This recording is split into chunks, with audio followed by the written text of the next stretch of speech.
dan telah aku sempurnakan nikmatku pada kalian dan aku ridho Islam sebagai agama kalian, sehingga tidak boleh kita mengada-adakan yang baru. Apalagi ada hadis Nabi SAW, iyyakum wal muhdatsatil umur, hati-hatilah kalian terhadap perkara-perkara yang baru. Fa inna kulla muhdatsatin bid'ah, karena semuanya setiap yang baru itu adalah kebid'ahan, yang disebut bid'ah.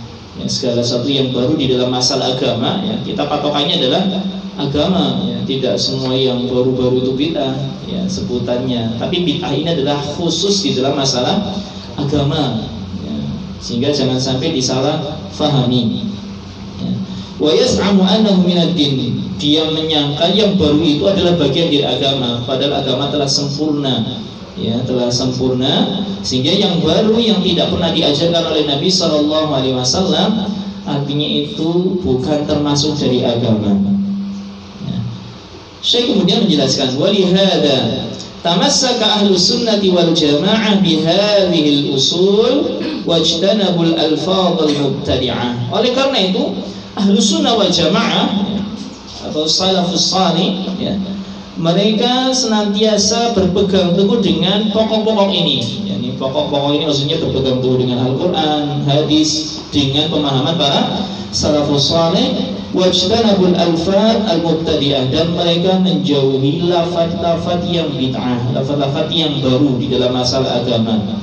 Ya, karena semuanya telah disebutkan dengan gamblang, istilah-istilah di dalam agama pun telah disebutkan dengan jelas.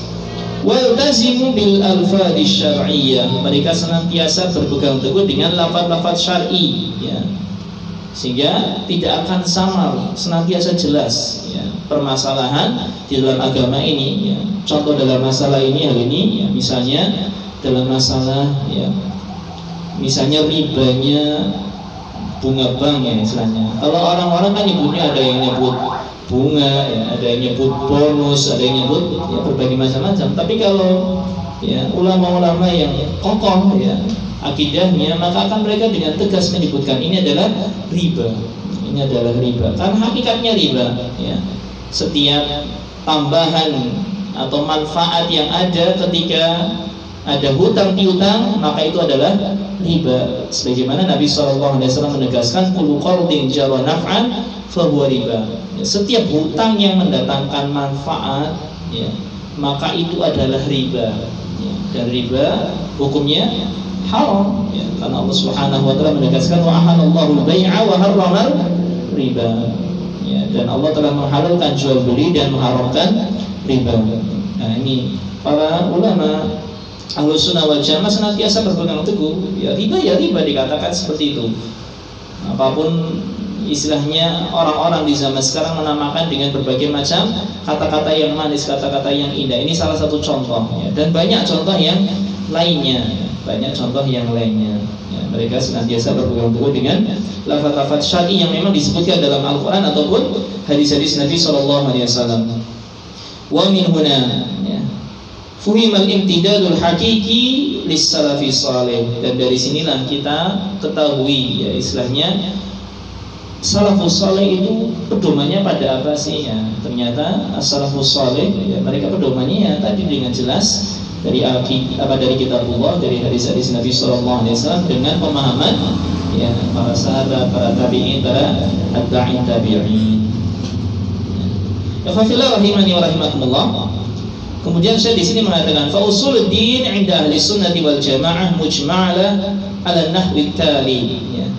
Pokok-pokok agama, prinsip-prinsip agama, ya, bagi Ahlus Sunnah wal Jamaah, ya, secara umum itu pada poin-poin berikut ini, ya. Jadi Syekh di sini akan menyebutkan poin-poin, ya, prinsip-prinsip dari Ahlus Sunnah wal Jamaah, ya. Nanti ini adalah sudah masuk inti dari kitab kita, ya, kitab yang ditulis oleh Syekh Abdullah bin Abdul Hamid Al-Azhari hafizallahu taala.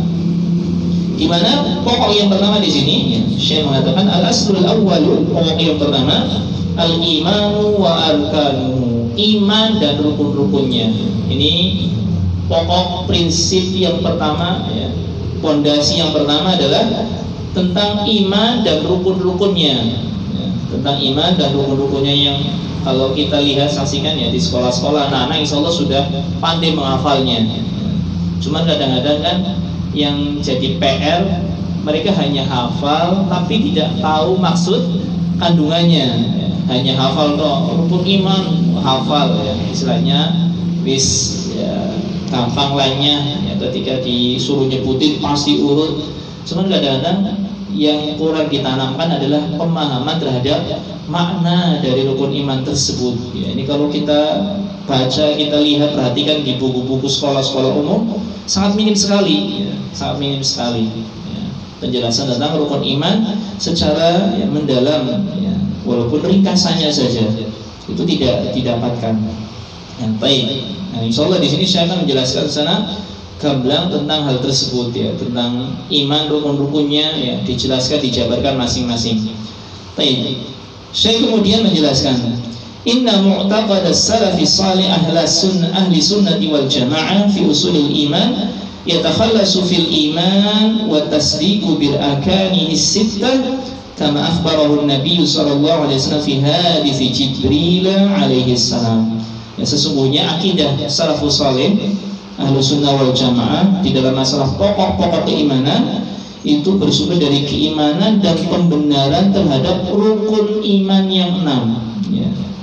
Jadi keimanan, keyakinan dan juga pembenaran terhadap rukun iman yang 6, yang mana rukun iman ini digambarkan oleh hadis Nabi, oleh Nabi SAW ya, yang disebutkan dalam hadis Jibril. Hadis Jibril karena di situ menceritakan tentang malaikat Jibril alaihissalam yang turun ya, menemui Nabi SAW dalam wujud manusia dan bertanya tentang beberapa hal. Di antaranya adalah tentang keimanan ya. Apa yang dimaksud dengan keimanan tersebut ya, ditanyakan ya, mal iman oleh malaikat Jibril alaihissalam, yang mana kemudian Nabi SAW menjawab ya, yang dimaksud dengan keimanan itu adalah antu'mina billah wa malaikatihi wa kutubihi wa rusulihi wal yaumil akhir wa tu'minu bil qadari khairihi wa syarrihi. Ya, ini dalil yang sangat gamblang sekali tentang rukun iman ya, disebutkan satu kesatuan. Kalau dalam Al-Qur'an tidak disebutkan satu kesatuan ya, terpisah ya, yang 5 sendiri, kemudian yang 1 tentang qadar itu disebutkan secara terpisah. Tapi dalam hadis ini Nabi SAW menyebutkan secara kesatuan.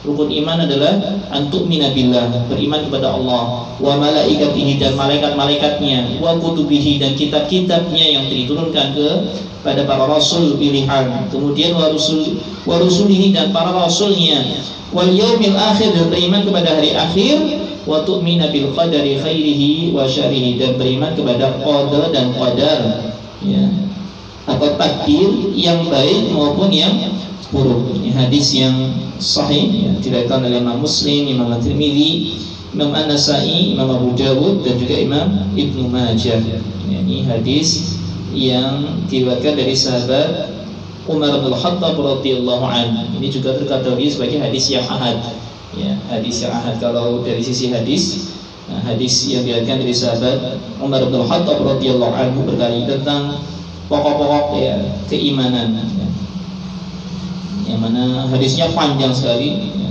ditanya malaikat Nabi SAW ditanya oleh malaikat Jibril alaihissalam ya. Dari hadis ini kita tahu tentang rukun iman yang wajib kita ketahui, wajib kita yakini. Tidak hanya lafadznya saja, tapi maknanya juga, kandungannya ya, kandungannya. Syekh kemudian mengatakan, fal imanu yaqumu ala hadhil arkani sittah. Keimanan ya, tegak di atas 6 rukun ini ya. Keimanan tegak di atas 6 rukun ini. Fa idza saqata minha rukun lam yakun al-insanu mu'minan al-battah. Seandainya ada satu saja rukun yang istilahnya tidak diyakini, hilang dari seseorang, maka orang tersebut tidak disebut sebagai seorang yang beriman sama sekali ya. Artinya memang harus keenamnya itu dipegang erat oleh setiap orang yang mengaku dia sebagai orang yang beriman ya. Kalau mengaku beriman ya, keenam ini harus melekat pada dirinya, tidak boleh diingkari satu saja ya. diingkari satu saja maka akan mengakibatkan hilangnya keimanan secara keseluruhan, karena paketan ya. Nggak bisa milih kita, saya mau iman kepada ini saja, yang itu nggak bisa ya, harus semuanya diyakini. Nah, biasanya yang banyak gagalnya dan banyak jatuhnya penyimpangan orang itu tatkala di masalah rukun iman yang keenam, yakni beriman kepada takdir. Beriman pada takdir, betapa banyak orang yang kufur terhadap takdir ya, di situ. Ini banyak terjadi penyimpangan ya, bahkan ada ya, sebuah sekte firqah golongan yang menyimpang yang disebut dengan Qadariyah. Mereka orang-orang yang mengingkari takdir ya, tidak percaya kepada takdir ya. Sehingga mereka tuh berkeyakinan bahwasanya segala sesuatu yang terjadi dengan kehendaknya masing-masing ya. Allah Subhanahu wa taala tidak punya andil sama sekali. Bahkan mereka berkeyakinan bahwasanya Allah Subhanahu wa taala ya mengetahui terjadinya sesuatu yang ketika sudah terjadi. Padahal ilmu Allah Subhanahu wa taala kan telah mencakup segala sesuatu. Mereka ingkari. Ya, inilah parahnya. Ya.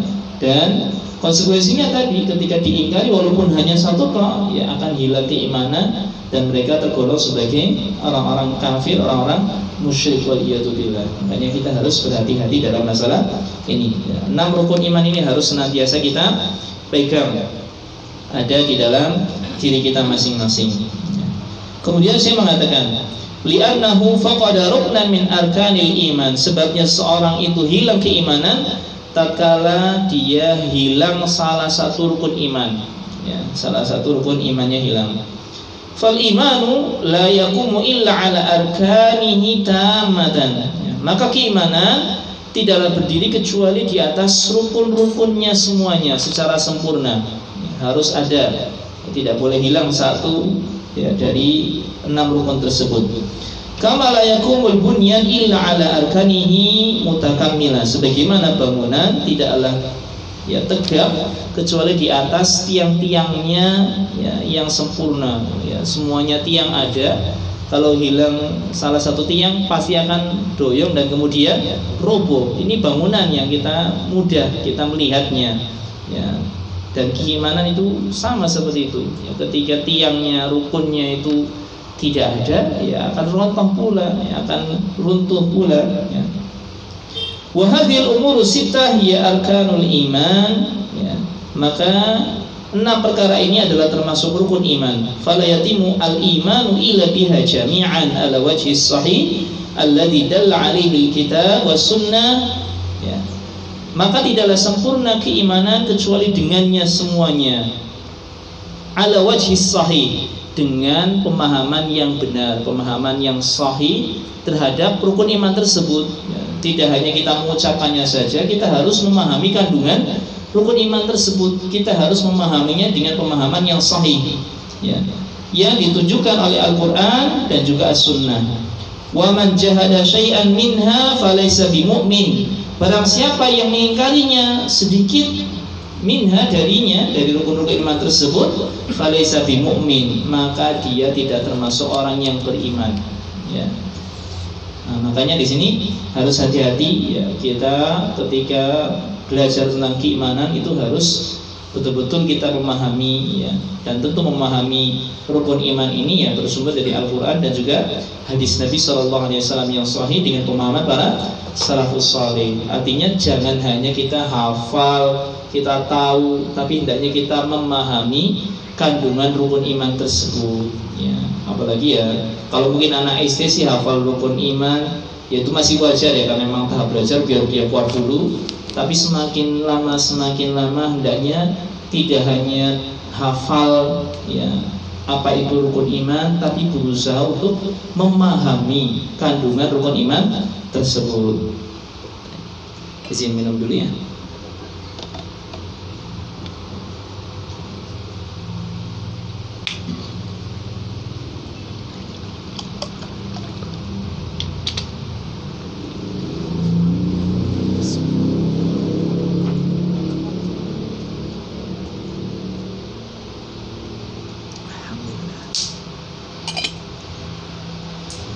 Ikhwafillah rahimani rahmatullah.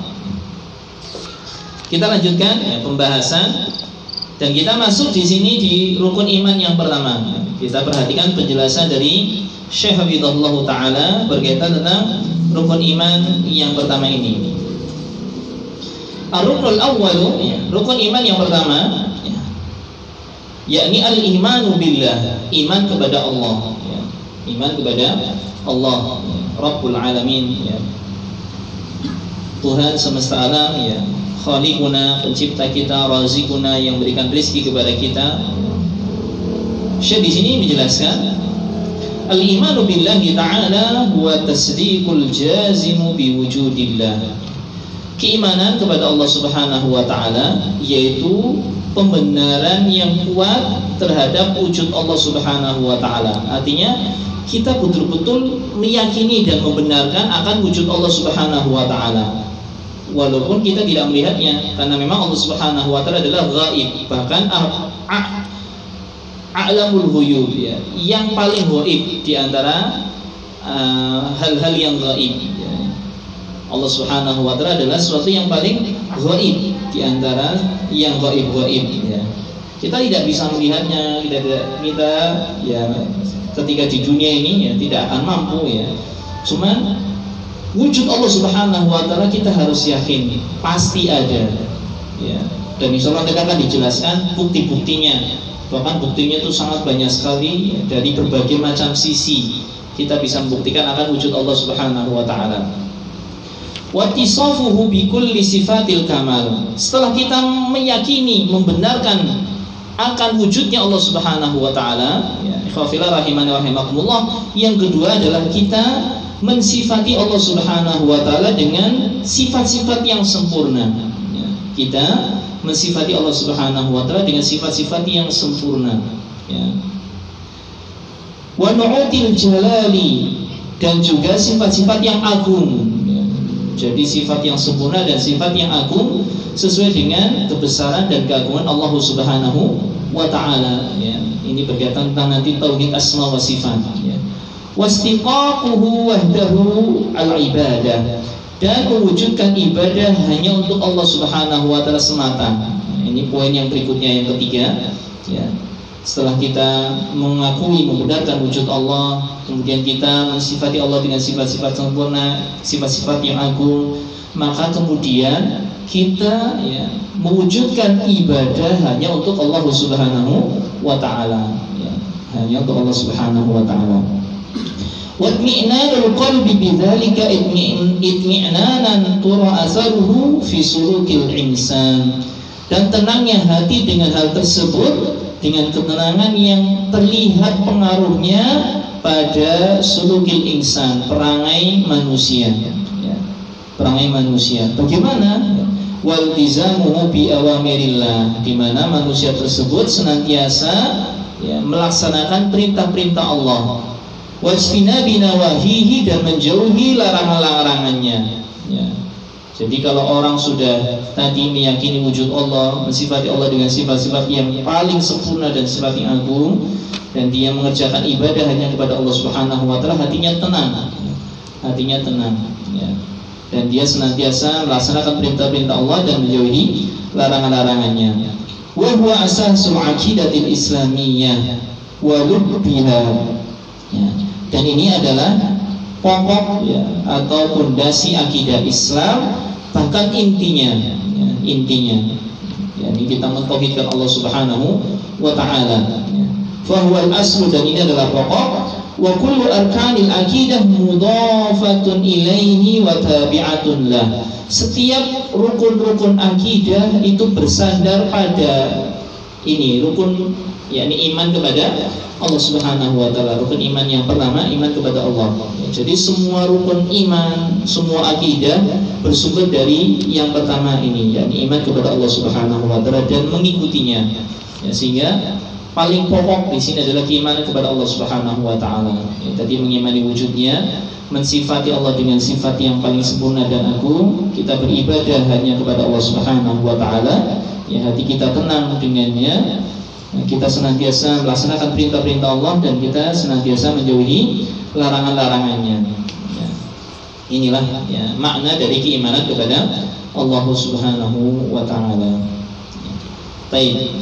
Alhamdulillah rahimani wa rahimakumullah. Kemudian Syekh di sini menjelaskan, fal imanu billah yatadammanu al imanu bi wahdaniyatihi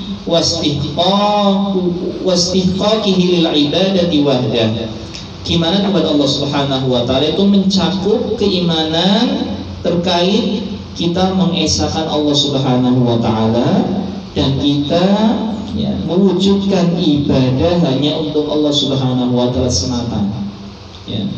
Jadi makna iman kepada Allah Subhanahu wa taala itu mencakup pertama kita mengesahkan Allah, ya, mengagungkan Allah Subhanahu wa taala, ya, kita mentauhidkan Allah Subhanahu wa taala dan kita mewujudkan ibadah itu hanya untuk Allah Subhanahu wa taala semata. Li'anna wujudahu la syakka fihi, karena wujudnya Allah, keberadaan Allah Subhanahu wa taala itu tidak ada keraguan di dalamnya. Ya, orang yang beriman harus meyakini Allah itu ada.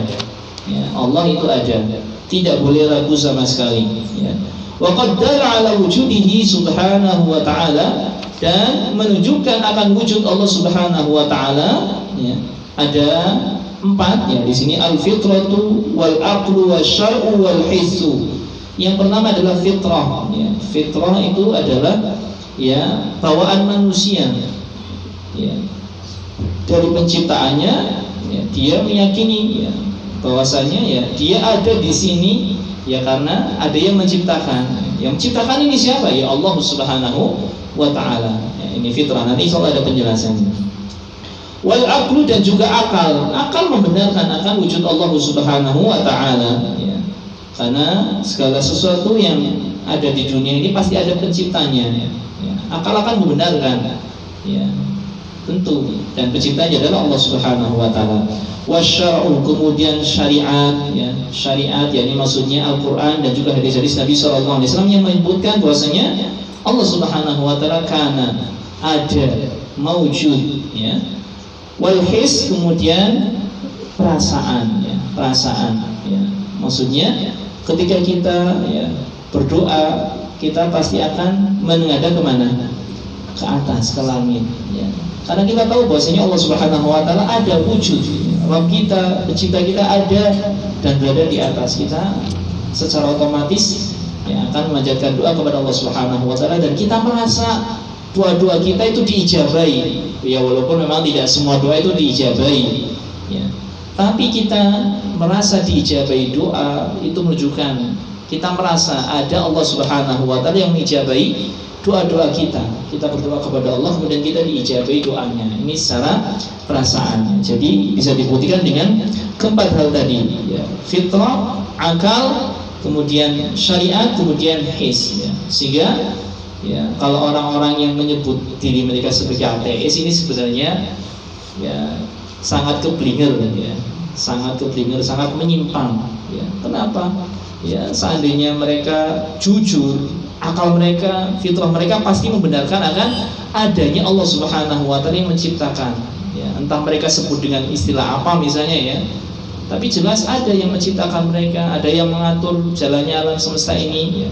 Dahulu ada perdebatan yang sangat bagus sekali, ya, istilahnya untuk kita ambil petik pelajaran antara seorang ateis, ya, seorang mulhid, ya, kalau disebut bahasa Arabnya itu mulhid, ya, orang-orang ateis yang tidak percaya adanya Tuhan di alam semesta ini, debat dengan, kalau tidak salah, Al-Imam Abu Hanifah, ya, An-Nu'man bin Bashir Abu Hanifah, berdebat dengan beliau, ya.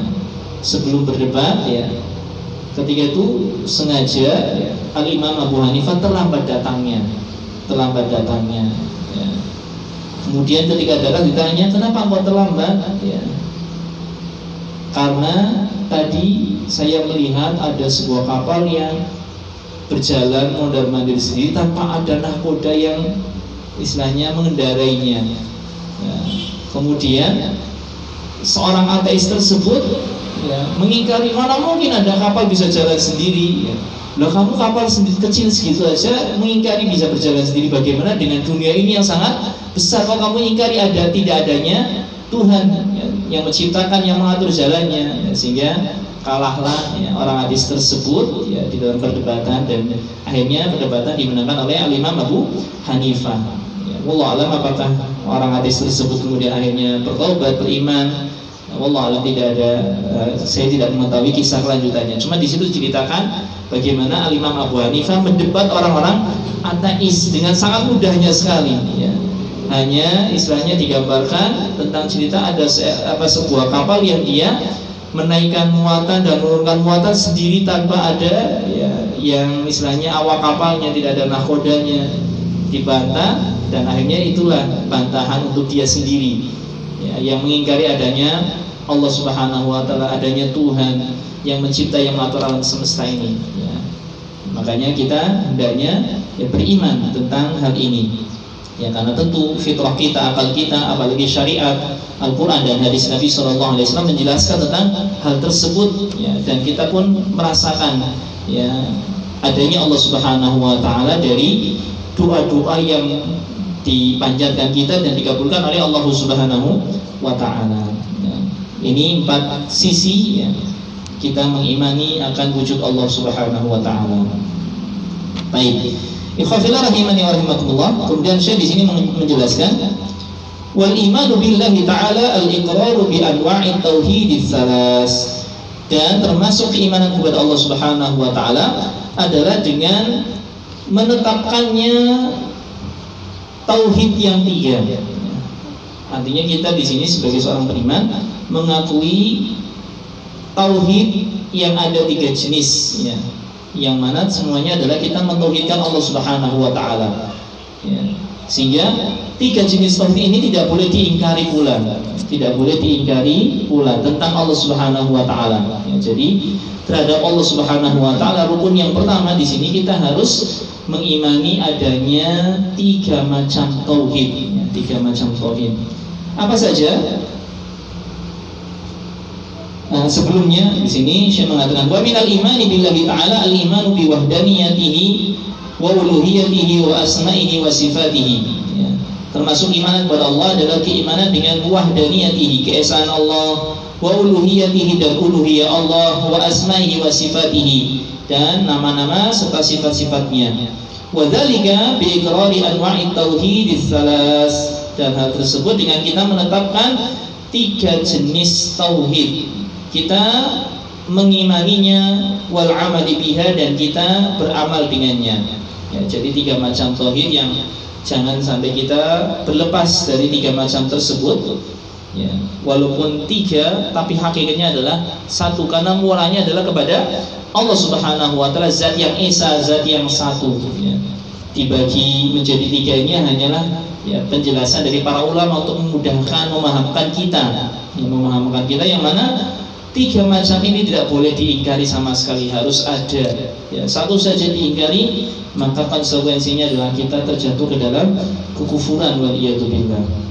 Dan 3 macam tauhid ini ya, kata Syekh di sini jelaskan tauhidul rububiyah ya, tauhidul rububiyah, tauhidul uluhiyah ya, yang kedua tauhid uluhiyah, yang ketiga tauhidul asma'i wa sifat, tauhid terhadap nama-nama dan sifat-sifat Allah. Nanti akan dijelaskan masing-masingnya, akan dijelaskan masing-masing ya. Mungkin insya Allah kita nanti akan menjelaskan 1 poin yang berkaitan tentang tauhid rububiyah ya.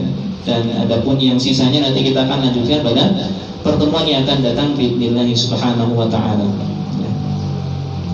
ya. Berkaitan tentang tauhid rububiyah di sini ya, fafillah rahimani wa rahimakumullah, inti dari tauhid rububiyah yaitu kita mentauhidkan Allah Subhanahu wa Ta'ala yang berkaitan tentang af'alihi, perbuatan-perbuatannya ya. Tauhid rububiyah adalah kita mentauhidkan Allah Subhanahu wa Ta'ala dalam perbuatan-perbuatan yang khusus bagi Allah Subhanahu wa Ta'ala ya. Apa saja perbuatan-perbuatan yang khusus bagi Allah Subhanahu wa Ta'ala?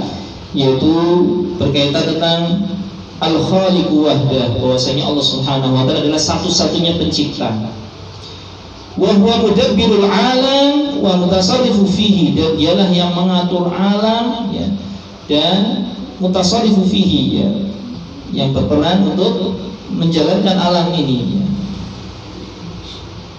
wa annahu khaliqul ibad wa raziquhum wa muhyihim wa mumituhum, dan bahwasanya Allah Subhanahu wa taala adalah pencipta hamba-hamba, pemberi rizki mereka, yang menghidupkan mereka, yang mematikan mereka.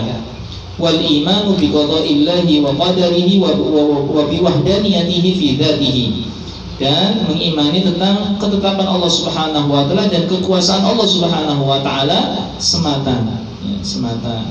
Jadi keimanan berkaitan tentang rububiyah Allah adalah keimanan terhadap perbuatan-perbuatan yang khusus bagi Allah, baik dari penciptaan, pengaturan, kemudian pemberian rizki, yang mematikan, yang menghidupkan, yang mendatangkan manfaat, yang menolak madarat. Ini semuanya adalah bagian dari rububiyah Allah Subhanahu wa taala, yang mana tidak boleh dipalingkan kepada selain Allah.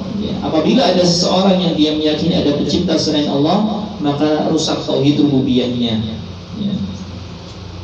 Seperti orang-orang Majusi yang mana mereka berkeyakinan yang menciptakan alam semesta ini adalah ada ilahul khair sama ilahul syarr, Tuhan kebaikan sama Tuhan keburukan. Orang-orang Majusi meyakini demikian.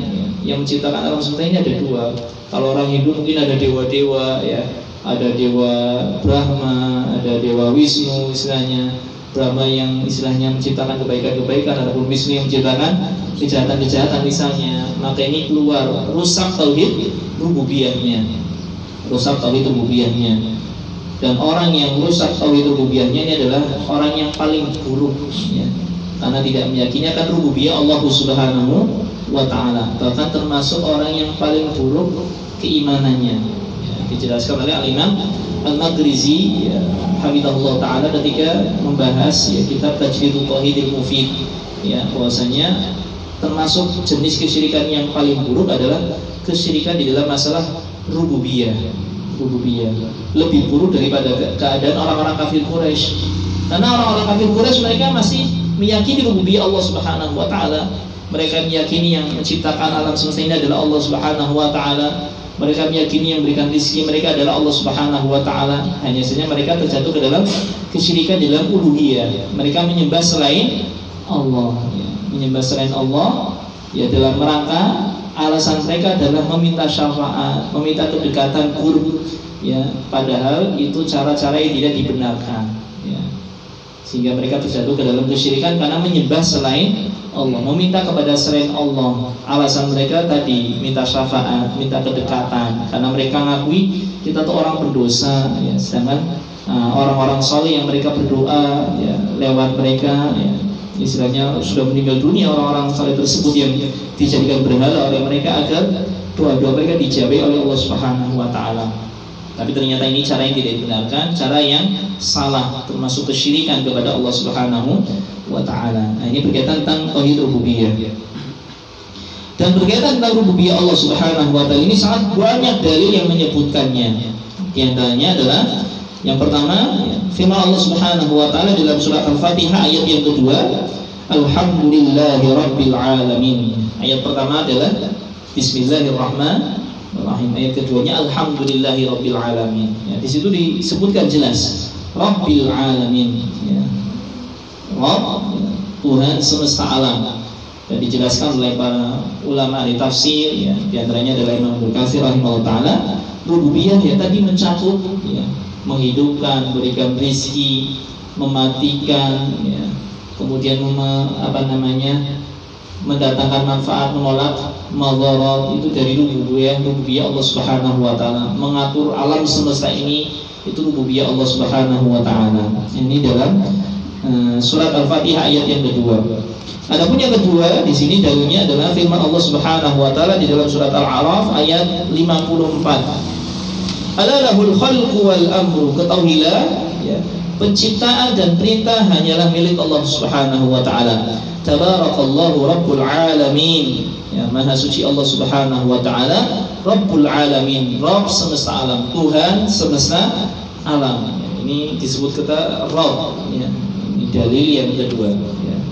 Kemudian dalil yang ketiga, ifafillah rahimani wa rahimakumullah, disebutkan di dalam surat Al-Baqarah ayat 29. Huwallazi khalaqa lakum ma fil ardi jami'an. Dialah Allah Subhanahu wa taala zat yang menciptakan bagi kalian apa-apa yang ada di bumi semuanya. Jadi Allah Subhanahu wa taala menciptakan yang ada di bumi ini semuanya adalah untuk kita, sebagai rizki bagi kita. Ini bukti bahwasanya Allah Subhanahu wa taala adalah zat yang memberikan rizki, dan memberikan rizki ini adalah termasuk rububiyah Allah Subhanahu wa taala. Sehingga kita sebagai orang beriman harus meyakini yang memberikan rizki kepada kita itu hanyalah Allah Subhanahu wa taala. Hanya saja kadang perantaranya bermacam-macam. Seperti kadang-kadang seorang istri ya rezekinya dari suaminya, tapi bukan suami yang berikan rezeki. Suami itu hanyalah perantara. Misalnya anak, ya dia dapat rezeki dari orang tuanya, tapi bukan orang tuanya yang berikan rezeki. Orang tuanya hanyalah perantara. Tapi yang betul-betul ya, sejati adalah Allah Subhanahu wa taala yang berikan rezeki kepada kita semuanya. Kemudian yang berikutnya, fa'ila rahimani wa rahmatullah, adalah firman Allah Subhanahu wa taala di dalam surat Adz-Dzariyat ayat yang ke-58, innallaha huwar razzaqu dzul quwwatil matin. Sesungguhnya Allah Subhanahu wa taala dia adalah zat yang maha memberikan rezeki, yang memiliki kekuatan yang sangat ya istilahnya kuat ya, dzul quwwatil matin ya. Kekuatannya sangat puncak di situ. Sehingga tidak ada yang lebih kuat dari Allah Subhanahu wa taala. Allah adalah zat yang maha perkasa ya. Nah, ini berkaitan tentang tauhid rububiyah. Dan kemudian saya di sini menjelaskan wa hadzal naw' min at-tauhid lam yukhalif fihi kufar Quraisy. Tauhid ini tidak diselisihi oleh orang-orang kafir Quraisy. Artinya orang-orang kafir Quraisy juga meyakini rububiyah Allah Subhanahu wa taala ya. Orang-orang kafir Quraisy meyakini rububiyah Allah Subhanahu wa taala, sehingga orang yang mengingkari rububiyah Allah itu lebih buruk daripada orang-orang kafir Quraisy. Yaitu billah. Orang-orang yang tidak meyakini rububiyah Allah itu lebih buruk daripada orang-orang kafir Quraisy ya. Orang kafir Quraisy yang meyakini rububiyah Allah saja itu masih tergolong sebagai orang kafir, dan sebabnya karena mereka tidak meyakini ilahiyah Allah ya, mereka menyekutukan Allah Subhanahu wa taala ya, sehingga mereka terjatuh ke dalam kekufuran di dalam hal tersebut. Tapi rububiyah mereka bagus ya.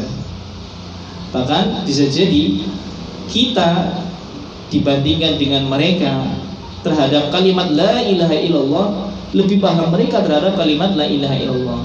Cuman karena memang konsekuensinya orang yang telah mengucapkan la ilaha illallah harus meninggalkan sesembahan-sembahan, patung-patung yang dijadikan ilah oleh mereka, sehingga karena kecintaan mereka terhadap nenek moyang mereka menyebabkan mereka tidak mau berlepas diri dari penyembahan terhadap berhala ya. Sehingga mereka ya terjatuh ke dalam kekufuran karena menyembah selain Allah Subhanahu wa taala.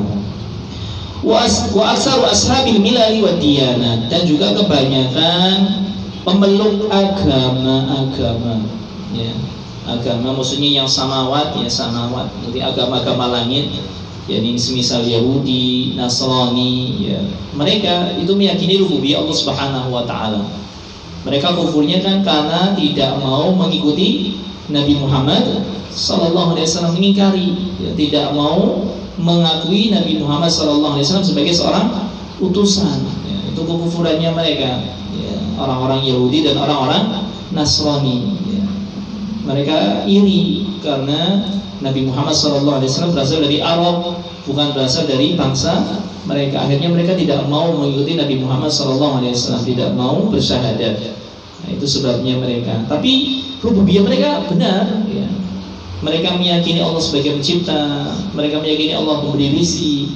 Bahkan ya mereka senantiasa beribadah kepada Allah. Menyembelih pun mereka tetap menyebut bismillah, sehingga kita orang-orang muslim itu masih diperbolehkan memakan sembelihan orang-orang ahlu kitab dari orang-orang Yahudi dan Nasrani ya. Misalnya tuh ada tetangga orang Yahudi Nasrani nyembelih ya. Ini kalau yang masih bagus ya, karena mereka pun bermacam-macam ya. Ada yang orangnya ya nggak peduli dengan agama, asal saja ya ada. Sebagaimana kita orang-orang muslim juga ada yang sembelihannya tidak halal karena mereka tidak menyebut bismillah. Cuma kalau secara asal mereka mengikuti agama mereka nyembelihnya ya baca bismillah ya, bismillah ya, sehingga boleh halal ya, sembelihan mereka. Ini berkaitan tentang hal tersebut ya. Fakulluhum ya'taqiduna anna khaliqal alam huwa Allah wahdah. Mereka semuanya meyakini bahwasanya pencipta alam semesta ini adalah Allah Subhanahu wa taala semata ya. Hal ini Allah ceritakan ya, di dalam surat Al-Ankabut ayat 61. Wala in sa'altahum man khalaqas samawati wal ard wa sakhara asy-syamsa wal qamar la yaqulunna Allah. Apabila ya, kalian bertanya kepada mereka siapakah yang menciptakan langit dan bumi ya, dan menjalankan matahari serta bulan, mereka pasti akan menjawab bahwasanya yang melakukannya adalah Allah, yang melakukannya adalah Allah. Ya, banyak sekali dalil-dalil tentang hal ini, ya, sangat banyak ya. Di antaranya di sini disebutkan dalam surah Al-Mu'minun ayat 84 sampai ayat 90 ya, sangat banyak sekali ya. Berkaitan tentang rububiyah Allah Subhanahu wa taala. Kita tidak nukilkan karena panjang dan terbatasnya waktu. Kemudian kita tutup di sini dengan perkataan dari Syekh Habibullah taala yang menjelaskan wa dzalika li anna qulubal ibad mafturatun 'alal iqrari bi rububiyyatihi ya. Dan hal tersebut karena hati-hati hamba itu secara fitrah menetapkan rububiyah Allah. Secara fitrah ya, pasti ya, setiap hati manusia itu mengakui adanya pencipta, adanya zat yang mengatur jalannya alam semesta ini ya, hanya kadang-kadang penyebutannya beda bermacam-macam ya, sampai tadi orang Yahudi, orang Hindu misalnya menyebutnya dengan istilahnya ya istilah yang mereka fahami, cuma pasti ada Tuhan ya. Hanya orang ateis saja, orang mulhid yang mengingkari, tapi padahal hati mereka kalau disuruh jujur pun pasti mengakui adanya Tuhan, adanya pencipta ya. Walidha fala yusbihu mu'taqiduha muwahhidan. Tetapi hal tersebut tidak menjadikan orang yang meyakininya sebagai seorang muwahhid, seorang yang bertauhid ya. Jadi meyakini rububiyah Allah Subhanahu wa taala saja tidak menjadikan seseorang sebagai ahli tauhid. Tidak menjadikan seorang sebagai ahli tauhid. Ini adalah satu bagian saja. Karena memang tadi harus dikumpulkan semua jenis tauhid, rububiyah, uluhiyah maupun asma wa sifat ya. Dan kebanyakan orang-orang musyrik itu mereka meyakini ini, hanya saja uluhiyahnya yang tidak beres atau asma wa sifatnya tidak beres. Tapi kebanyakan sampai pun orang Yahudi, orang Nasrani, rububiyah Allah mereka percayai, tapi mereka terkategori sebagai orang-orang kafir ya, karena luput dua macam tauhid yang berikutnya yang nanti insya Allah kita akan ya, kupas pada pembahasan yang berikutnya ya. Hatta yaltazimu bin naw'i tsani min anwa'it tauhid, sampai dia berpegang teguh dengan jenis yang kedua dari jenis tauhid, yaitu tauhid uluhiyah, dan juga nanti jenis yang ketiga tauhid asma wa sifat. Jadi kalau kita perhatikan orang-orang musyrik kafir Quraisy, kemudian orang-orang Yahudi dan Nasrani, mereka meyakini rububiyah Allah Subhanahu wa taala. Tapi hal tersebut tidak menjadikan mereka sebagai seorang ahli tauhid, sebagai seorang muwahhid. Makanya jangan sampai kita mengingkari rububiyah Allah Subhanahu wa taala. Karena pengingkaran terhadap rububiyah Allah artinya kita menjadi orang yang paling buruk ya, sebagaimana dikatakan oleh Imam Al-Maqdisi rahimahullah taala ya, termasuk jenis kesyirikan yang paling buruk adalah kesyirikan dalam rububiyah Allah ya. Dan ini ya biasanya terjadi pada orang-orang ateis ya, orang-orang komunis yang tidak meyakini adanya Tuhan, wal iyadu billah ya. Semoga Allah Subhanahu wa taala menjaga kita dari keyakinan yang batil tersebut. Wallahu taala alam bisawab. Mungkin ini saja yang dapat kami sampaikan pada kesempatan sore hari ini. Semoga bermanfaat untuk diri saya pribadi dan juga untuk jamaah sekalian. Kita akhiri dengan baca doa kafaratul majlis. Subhanakallahumma wa bihamdika asyhadu an la ilaha illa anta astaghfiruka wa atubu ilaik. Wassalamualaikum warahmatullahi wabarakatuh.